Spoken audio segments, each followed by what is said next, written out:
graça e a paz do nosso Senhor e Salvador esteja com todos nós. Deus nos abençoe nesse momento tão precioso, onde estaremos meditando na sua bendita palavra. Dessa feita eu queria que os irmãos tomassem posse da sua palavra, da Bíblia Sagrada, e acompanhasse a leitura que será feita nos textos da palavra de Deus. Mateus capítulo 24, versos 7 e 8.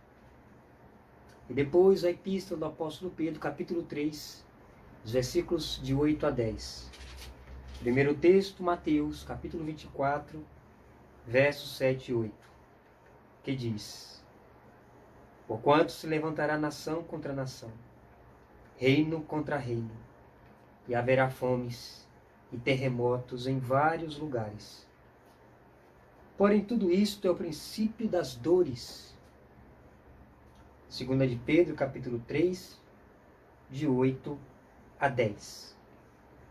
Há todavia uma coisa, amados, que não deveis esquecer, que para o Senhor um dia como 1000 anos, e 1000 anos como um dia.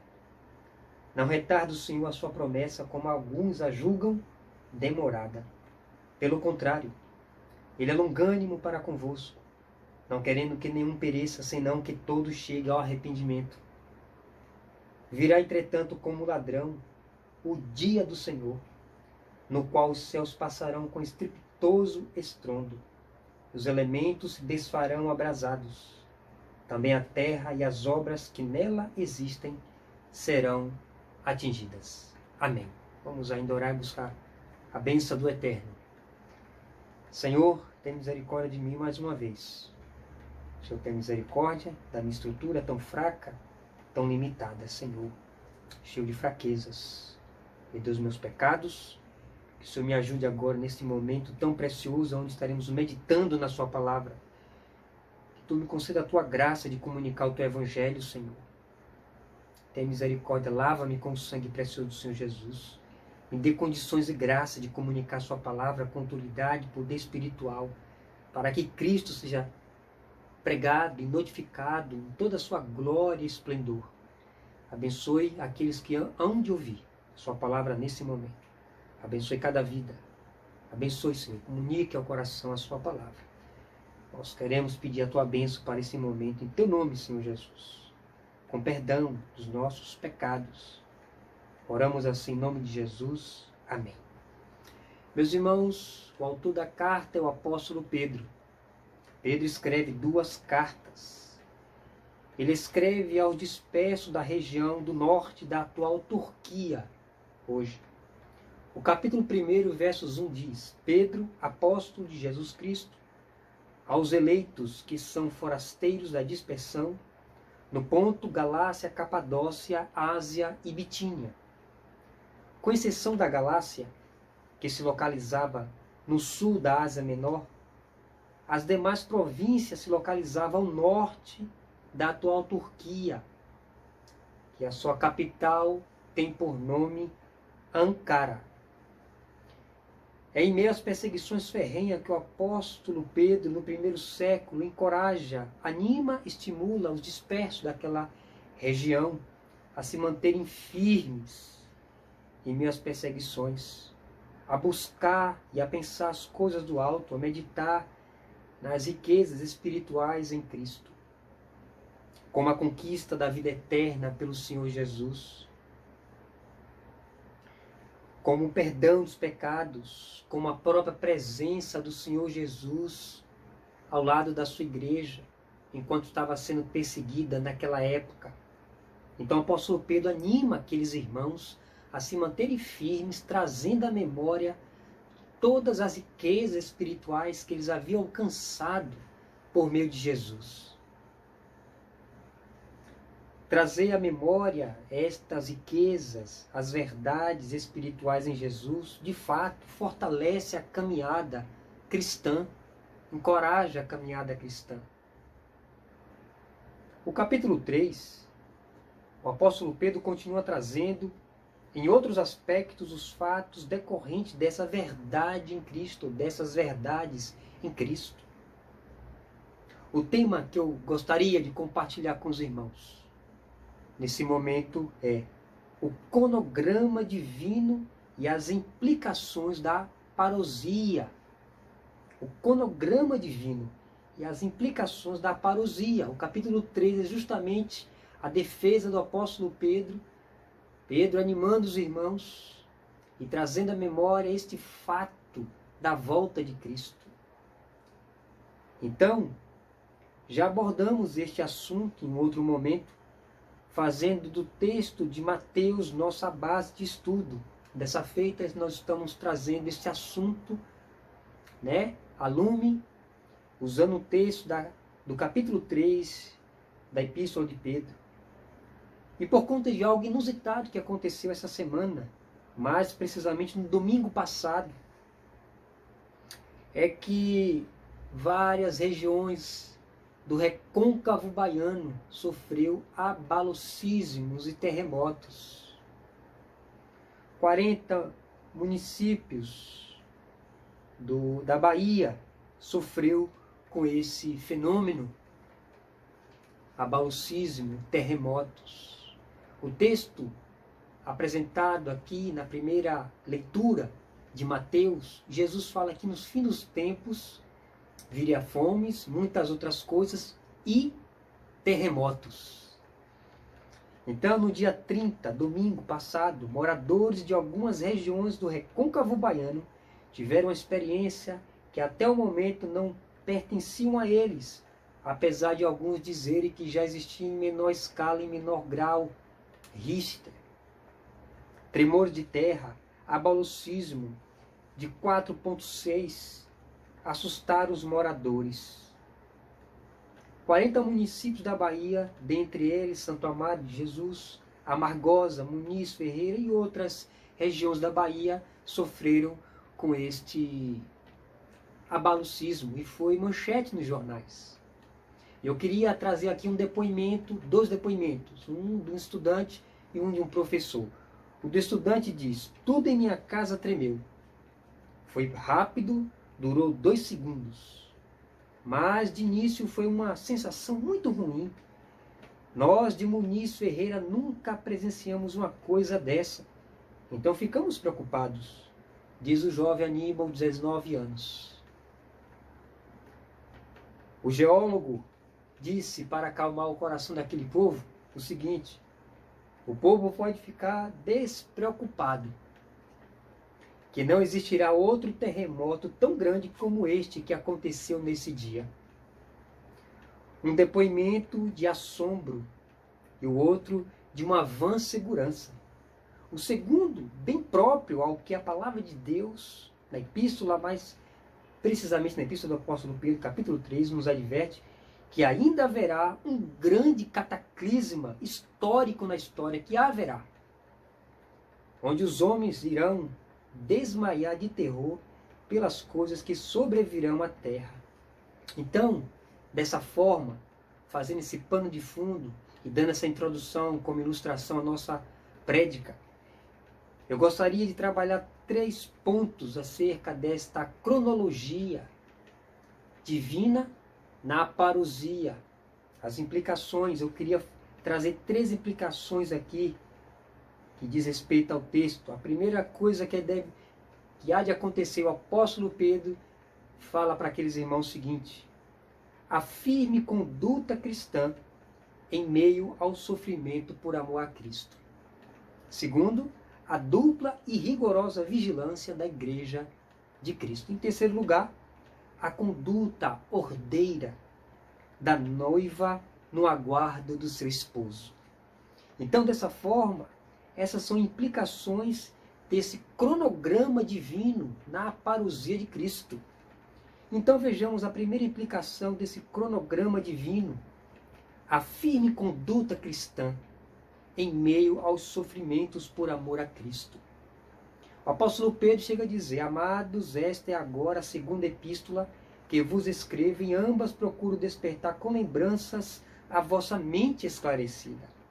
Era costume dos apóstolos trazer à memória da igreja as lembranças da palavra de Deus, mesmo estando eles cientes da verdade, pois isto iria fazer com que a fé deles ficasse sempre viva, e operosa em meio às perseguições. Então nunca é demais repetir as mesmas coisas, mesmo que as saibamos. Então é o costume dos apóstolos trazer lembrança acerca das promessas de Deus aos crentes, mesmo eles sabendo das verdades. Amados, esta é agora a segunda epístola que vos escrevo. Em ambas, procuro despertar com lembranças a vossa mente esclarecida. E no meio de tantas lembranças, em meio ao sofrimento, o apóstolo Pedro traz, por exemplo, a lembrança da postura dos que sofrem por amor a Cristo. Aqueles irmãos estavam sofrendo, e o apóstolo Pedro agora vai indicar e mostrar a ele que postura a igreja deve manifestar no meio da perseguição. Pelo contrário, alegrai-vos na medida em que sois co-participantes dos sofrimentos de Cristo, para que também na revelação de sua glória vos alegreis, exultando. Alegrai-vos na medida em que sois co-participantes dos sofrimentos de Cristo. Senhor Jesus diz, bem-aventurados sois quando por minha causa vos injuriarem, mentindo, disserem tudo mal contra vós. Regozijai-vos, exultai, porque é grande o vosso galardão no céu. Pois assim perseguiram os profetas que viveram antes de vós. A postura firme diz respeito na alegria que devemos ter pela recompensa futura. Não que sejamos masoquistas e pelo sofrimento em si, mas o que ela resultará no futuro. Em Cristo, o Senhor diz, regozijai-vos e exultai no meio da provação, no meio da perseguição, no meio das injúrias. Jesus diz, regozijai-vos e alegrai-vos. E Pedro está trazendo essa verdade, a postura da igreja no meio do sofrimento por amor a Cristo. Porque é grande o vosso galardão nos céus. Essa é a recompensa para todos aqueles que militam pelo amor a Cristo, pela causa do Evangelho. Então Pedro procura despertar a mente daqueles irmãos que sofriam, que ao final de suas perseguições, teriam um grande galardão nos céus. A coroa da justiça agora me espera, diz o apóstolo Paulo, mas não somente para mim, mas para todos quanto amam a sua vinda, e Jesus está voltando. Que bênção é saber dessa verdade. Portanto, se foste ressuscitado juntamente com Cristo, buscai as coisas lá do alto, onde Cristo vive, assentado à direita de Deus. Pensai nas coisas lá do alto, não nas questões daqui da terra. É verdade, meus irmãos, isso são exercícios. Sabemos da grande dificuldade em termos de exercitar esta condição espiritual em meio ao sofrimento. É difícil, é trabalhoso, é dificultoso, mas com a bendita graça de Deus, com o poder de Deus que opera em nós, podemos e devemos e precisamos meditar nas coisas lá do alto. As coisas da terra, por tempo e outra vezes, roubam a nossa paz, roubam a nossa tranquilidade, mas não a nossa firmeza e a nossa esperança no céu. Então Pedro está trazendo a memória daqueles crentes, que postura eles deveriam exercer no meio da perseguição.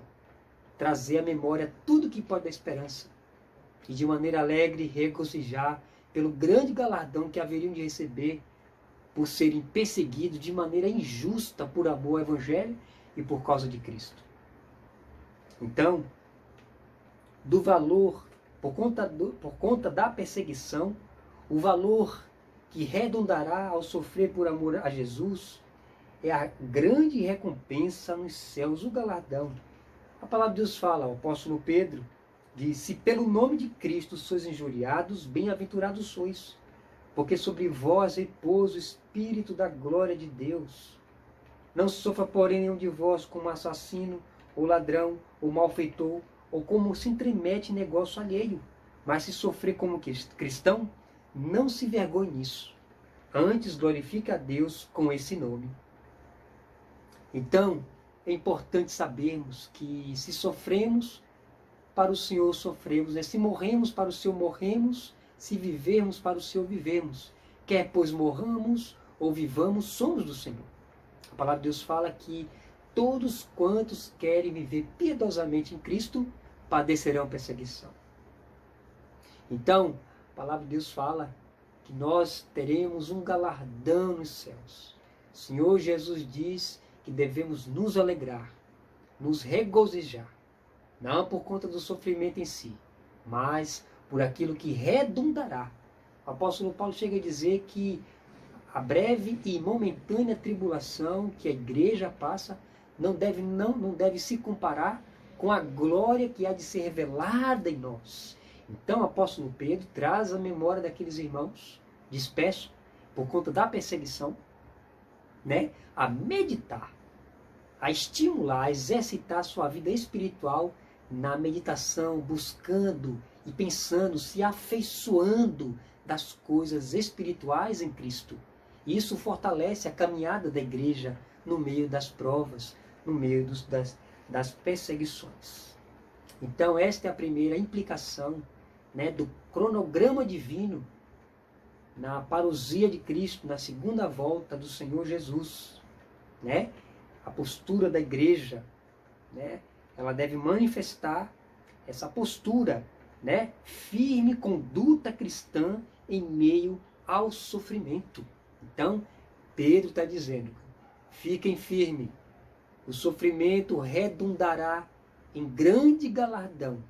Então, meus irmãos, nós devemos fazer isso, ter esta firme postura, essa firme conduta no meio da perseguição, de maneira alegre, se regozijando em Cristo, por saber que está conosco e que no final o peso eterno de glória é incomparável ao sofrimento que passamos, que Paulo chama de leve e momentâneo.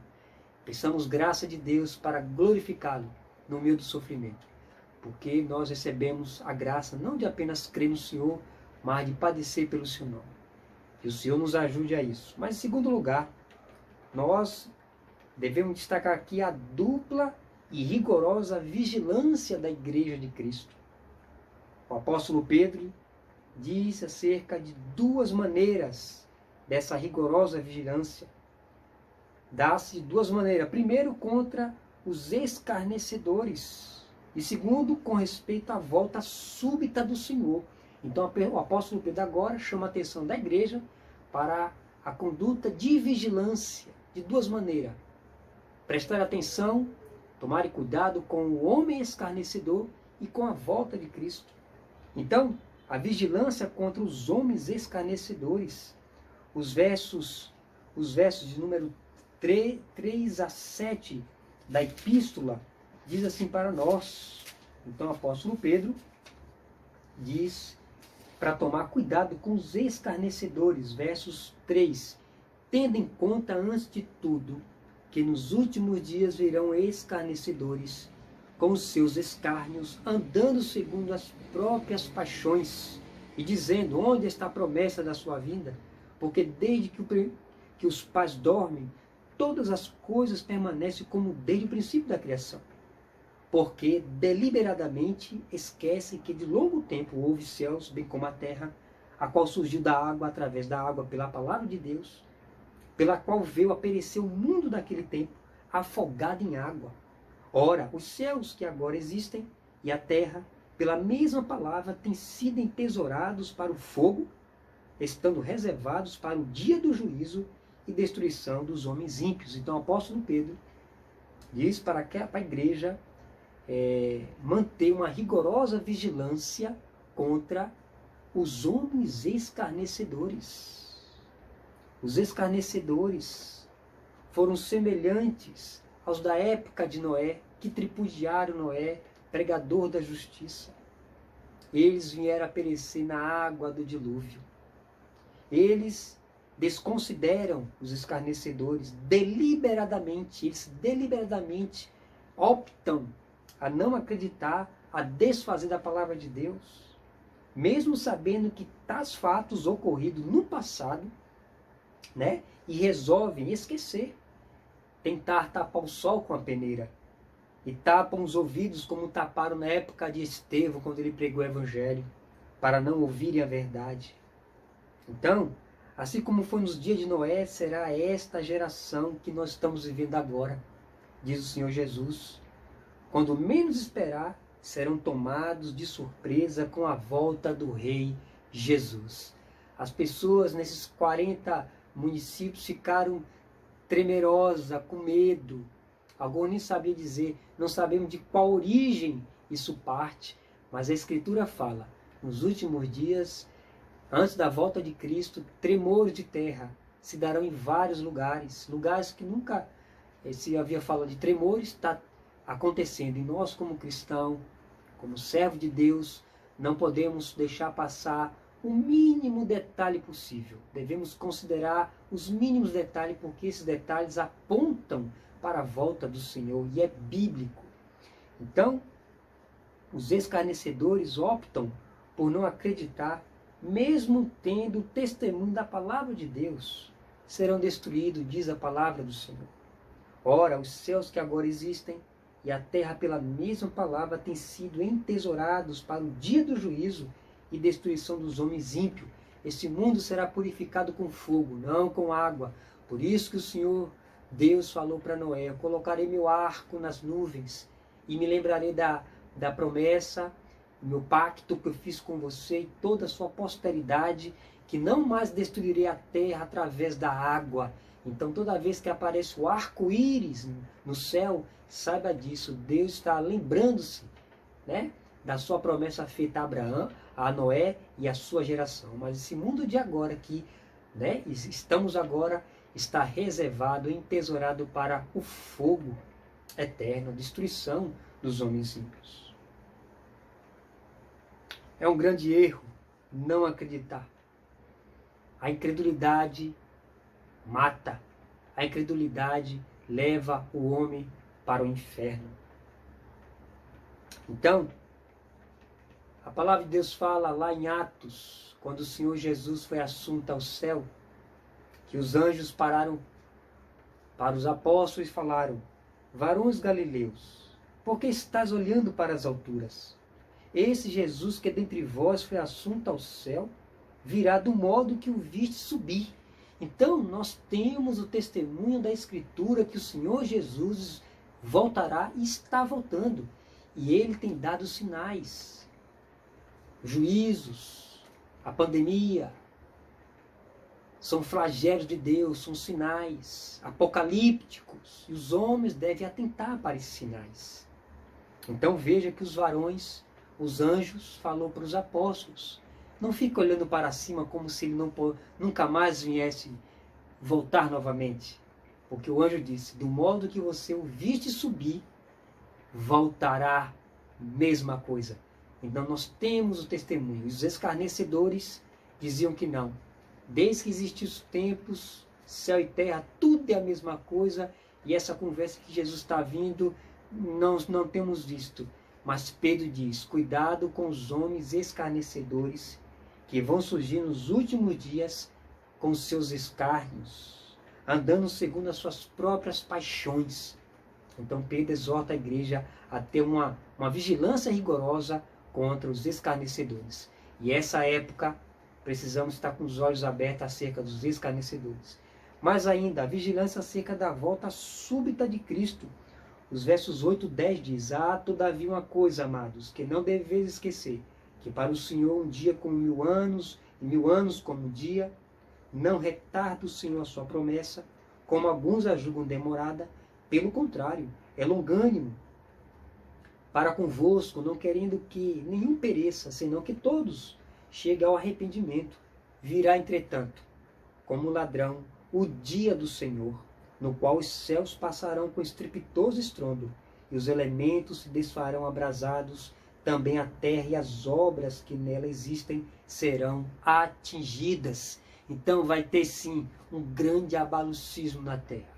Quando o Filho de Deus vier, quando o Senhor Jesus vier, as potências do céu serão abaladas. Os elementos desfarão abrasados. E o geólogo diz que poderia ficar tranquilo, que não haveria um segundo terremoto mais forte do que teve lá nesses 40 municípios. Jesus está voltando e quando ele vier, um estrepitoso estrondo virá sobre o mundo. Os elementos se desfarão dos céus abrasados. Então, de maneira súbita, como ladrão, o Filho do Homem virá. E a esse respeito, o apóstolo Pedro diz para aqueles irmãos: anime-se, tenha fé, esperança, o Senhor Jesus está voltando. Né? A esse respeito, a igreja deve estar percebida deste detalhe, vigiando rigorosamente quanto a este assunto. Jesus está voltando. A parábola dos talentos serve para nos mostrar duas coisas: que o Senhor pedirá conta aos seus servos, né?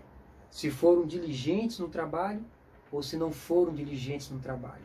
E a outra coisa que mostra que o Senhor que colocou os talentos para cada um desenvolverem, e a um ele disse: muito bem, servo bom e fiel, foste fiel no pouco, sobre o muito te colocarei, entra no gozo do teu Senhor. E ele foi dizendo isso para o próximo, mas teve um que disse, que escondeu o talento, né? Dizendo, julgava ser carrasco, etc. Você disse: não, você é um servo mau e negligente, sabendo que eu sou severo, deveria colocar no banco, e quando eu chegasse, eu teria lucros, juros sobre o talento. Então, a parábola dos talentos serve para nos mostrar que o Senhor Jesus dá talentos, e a igreja precisa multiplicar esses talentos, né? Precisa multiplicar esses talentos, porque ele está voltando e pedirá contas. E a outra é que ele está voltando de maneira súbita. A igreja não deve descuidar. O Senhor está voltando no cronograma de Deus, não no tempo do homem, não no relógio do homem, mas no relógio de Deus. Jesus está voltando e está dando sinal da sua volta. As trombetas têm sido tocadas. No tempo dele, o Senhor Jesus estará voltando. A parábola das 10 virgens, 5 prudentes, 5 nécias, né? Descrita, relatada em Mateus 25, nos mostra isso, sobre a vigilância acerca da volta súbita do Senhor Jesus. Quem estava preparado, entraram para as bodas, porque tinha azeite na vasilha. Mas à meia-noite viu um grito: eis o noivo, saí ao encontro. Então as que estavam preparadas acenderam as suas lâmpadas e entraram para as bodas. E as que não tinham pediu azeite, mas elas não deram azeite. Foram buscar o azeite. E quando voltaram, não puderam mais entrar. Então, a parábola das 10 virgens mostra que a igreja do Senhor precisa estar vigilante, rigorosamente vigiando. Quem realmente anela a volta do Senhor, o estima, o aguardando de modo muito afeiçoado, priorizando sempre as coisas do reino, como requer a sua palavra, sempre alertas. Não retarda o Senhor a sua promessa, como alguns a julgam demorada. Pelo contrário, ele é longânimo para convosco, não querendo que nenhum pereça, senão que todos cheguem ao arrependimento. Não retarda o Senhor a sua promessa. Ele vem. Alguns julgam demorada, mas ele vem, porque vem no tempo de Deus, no cronograma do Senhor, no tempo de Deus. De duas maneiras podemos entender esse primeiro modo visível, né? De duas maneiras, a volta de Cristo. A primeira, de maneira visível, todo olho verá, como diz Apocalipse 13:10, e todo olho verá, né? Será um sinal, né? Que ninguém poderá dizer que não viu esse sinal. É uma maneira visível. A outra maneira de ele vir é quando ele colhe, chama a sua presença os homens para prestarem contas. A parábola dos celeiros. Lembra a parábola dos celeiros? O homem trabalhou, ganhou muito dinheiro, quebrou os celeiros e fez um celeiro grande e colocou toda a sua despensa, todas as suas riquezas naquele celeiro. E disse para si mesmo: a alma tem muitos bens para muitos anos. Descansa, come, bebe, folga, se alegra por muito tempo. Mas Jesus disse: louco, esta noite pedirão a tua alma. E o que tens preparado, para quem será? Então, essa é uma das formas de Jesus vir também, quando ele chama os homens à sua presença. Então, de dois modos, a igreja precisa exercer a vigilância rigorosa quanto ao retorno de Jesus, tomando cuidado com os escarnecedores, a fim de que não descaiais da vossa firmeza, como diz a palavra de Deus. O apóstolo Pedro diz: vós, pois, amados, prevenidos como está de antemão, acautelai-vos. Não suceda que, arrastados pelo erro desses insubordinados, descaiais da vossa firmeza. Mas a vigilância contra a própria vinda do Senhor. Então, o cuidado que deve ter com os escarnecedores. As conversas. Não dar ouvidos, mas acreditar e dar crédito no testemunho bíblico. Para que, o apóstolo Pedro diz, para que não descaiais da vossa firmeza. Então é momento de você, da igreja, se encher de Cristo. Não vos embriagueis com vinho, coisas do mundo. Né? Muitos crentes estão embriagados com esse mundo e deveriam estar cheios de Cristo. Esses serão facilmente a fé descaindo, para que de súbito, quando Jesus vier, não pegar eles de surpresa. Então, Pedro chama a atenção da igreja com respeito aos escarnecedores, para que não suceda que sejam arrastados pelos erros desses que não acreditam na volta de Cristo, que não creem na palavra de Deus e vivem como querem viver, né? Mas Jesus está voltando. Porquanto Jesus vem no tempo de Deus, na hora dele e não no tempo dos homens.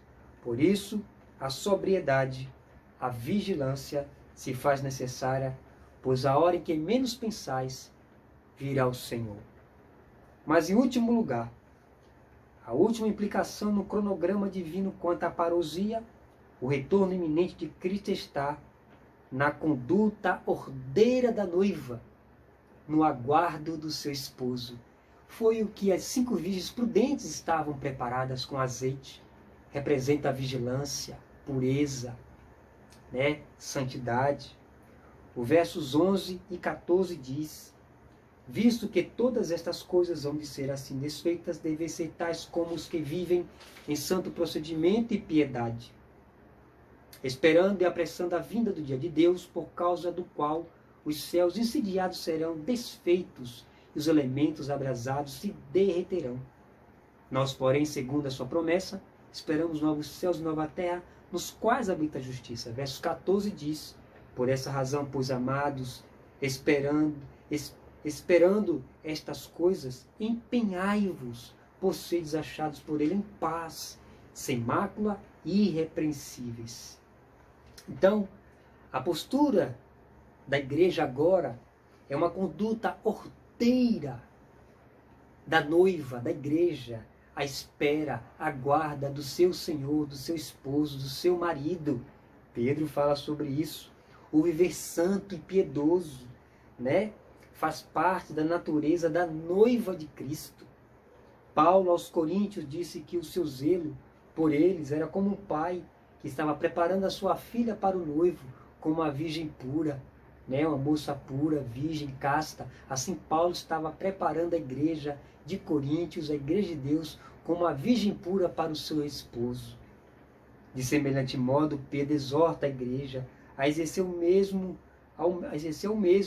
em meio às perseguições, se manter de maneira pura, casta, santa, piedosa, um testemunho transparente de acordo à vocação a que foram chamados. O crente não pode ficar misturado com coisas erradas. O apóstolo Paulo fala que todos aqueles que foram alistados não se embaraçam com os negócios dessa vida, e tem muito crente embaraçado com as coisas dessa vida. E aí o testemunho é péssimo. Mas o apóstolo Pedro diz: o Senhor está voltando, sabendo destas coisas, devem ser tais como os que vivem em santo procedimento e piedade. Devem ser tais como vivem em santo procedimento e piedade. Então muitos estão nesse descuido, né? Muitos estão descuidados com a sua vida espiritual, com a sua vida de piedade, com a sua vida de testemunho. Estão descuidados quanto a esse aspecto e dão mau testemunho do Evangelho. E por conta disso, o nome de Deus é blasfemado entre os gentios, entre os pagãos. Mas essa não é a postura, a conduta da noiva. Porquanto, de maneira ordeira, vigilante, com as suas vestes, né, limpa, santa, cuidada, são critérios daqueles que esperam o noivo, que esperam o momento do encontro. Ora, você está esperando esse momento do encontro. Então, de maneira ordeira, santa, a pressão da vinda do dia de Deus. Esperando e a pressão da vinda do dia de Deus. Proclamando o evangelho às nações, aos familiares, aos amigos, aos parentes. É dessa forma, se santificando e pregando o evangelho, nós apressamos o dia da vinda do nosso Deus. Sim, mesmo em meio às afrontas do inimigo, a noiva de Cristo espera, o aguarda, demonstrando uma conduta santa, um viver santo, anunciando o evangelho. Pois a longanimidade, a paciência do Senhor é uma característica de sua personalidade, na qual ele dá tempo para que os homens se arrependam, né? E se voltem para ele, e creiam no evangelho. Volte-se de todo o coração. Então a palavra de Deus, o apóstolo Pedro, disse essas três coisas para a igreja. Então, dessa maneira, mesmo em meio à perseguição, a igreja deve manter postura firme em meio às provas, deve vigiar de maneira sóbria contra os escarnecedores e com respeito à volta de Cristo. E agora, um testemunho, a igreja esperando de maneira santa, pura, o seu Senhor. Gostaria de fazer três considerações finais. Primeiro, a igreja do Senhor não deve desanimar em meio às provas. Por Deus estar ao lado dela, no meio das provas, na fornalha, na dificuldade, nas provações. Então, não é motivo de desânimo, mas é motivo de gloriar no Senhor. Aqueles que se gloriam, gloriem-se nisso, em me conhecer, diz o Senhor. Nós o conhecemos o Senhor e por isso devemos estar alegres, mesmo passando as ferrenhas perseguições. Segundo, irmãos, exerçamos a conduta santa. A igreja precisa exercer uma conduta santa, pura, porque assim diz a palavra de Deus, que a noiva aguarda o seu esposo dessa maneira, de maneira ordeira, santa, de maneira piedosa, deve aceitar como vivem em santo procedimento e piedade. Então, primeiro, não deve esquecer que o Senhor está conosco, eis-me convosco todos os dias até a consumação do século. Então não há motivo de desânimo, o Senhor está conosco, o Senhor dos exércitos está conosco. O Deus de Jacó é o nosso refúgio. Segundo, é que a igreja deve esperar o seu noivo de maneira pura e santa, casta, se consagrando, orando, buscando o Senhor em tempo e a fora de tempo. Terceiro, quero falar para você que ainda não tem a Jesus, que não faz parte da igreja de Cristo. Considere a longanimidade de Deus, considere a paciência de Deus. Jesus ainda não veio porque Deus está dando tempo de você, que não tem Jesus, se arrepender de seus pecados e voltar para Ele de todo o coração. Então, considere a palavra de Deus, considere a paciência, o amor do Senhor, a longanimidade do Senhor e se volte para Jesus de todo o coração. Por isso, renda-se ao amor do Senhor. Venha para Cristo, venha para debaixo da figueira, venha para debaixo da vide. Deus, o Senhor Jesus, está dando sinais da sua volta. E está dando motivo, tempo para que os homens se arrependam e você se arrependa. Ainda que não tenha Jesus, venha para Cristo, porque Ele está voltando. Concluo. No retorno de Jesus, Ele separará, como o pastor separa, as ovelhas dos bodes. Para a direita Ele dirá: vinde benditos de meu Pai, possui o reino que está preparado desde a fundação do mundo. Porque estive fome, me deste de comer, estava com sede, me deste de beber, estava nu, me vestiste, estava preso, foste me visitar. Então, esse é o pessoal, as pessoas que se renderam a Cristo, estarão à direita e receberão o bem-vindo de Jesus. Os que estiverem à esquerda, Ele dirá a sentença: apartai-vos de mim, malditos, para o fogo eterno, preparado para o diabo e seus anjos. Porque estive com fome, não me deste de comer, sede, não me deste de beber, estava nu, não me vestistes, preso, não fosse me visitar. Isso é de maneira espiritual, muito mais do que material. Então, esses receberão a sentença final. As suas ovelhas, porquanto ouviram a voz do pastor e seguiram. Mas os bodes são rebeldes, não querem meia com o pastor. O que você ouvirá? O vinde bendito de meu pai, ou apartai-vos de mim maldito? Moisés disse: eis que põe diante de vós a bênção e a maldição. Escolhe, pois, a bênção para que vivas. Maria escolheu a melhor parte, e dela não será tirada. Então você atente para a longanimidade do Senhor. Se entregue para Jesus. Deus assim queira nos abençoar, aplicando a sua bendita palavra no nosso coração. Vamos dar graça ao Senhor por esse momento. Senhor, nesta hora, queremos te dar graça por este momento, que tu abençoes aqueles que ouviram a sua palavra, Senhor. Tenha misericórdia de nós, dá-nos sobriedade e vigilância, porque o Senhor está voltando, está dando sinal da sua volta de maneira clara, Então, que haja arrependimento em todos nós, haja arrependimento naqueles que ainda não têm a Jesus, que eles se voltem para Cristo.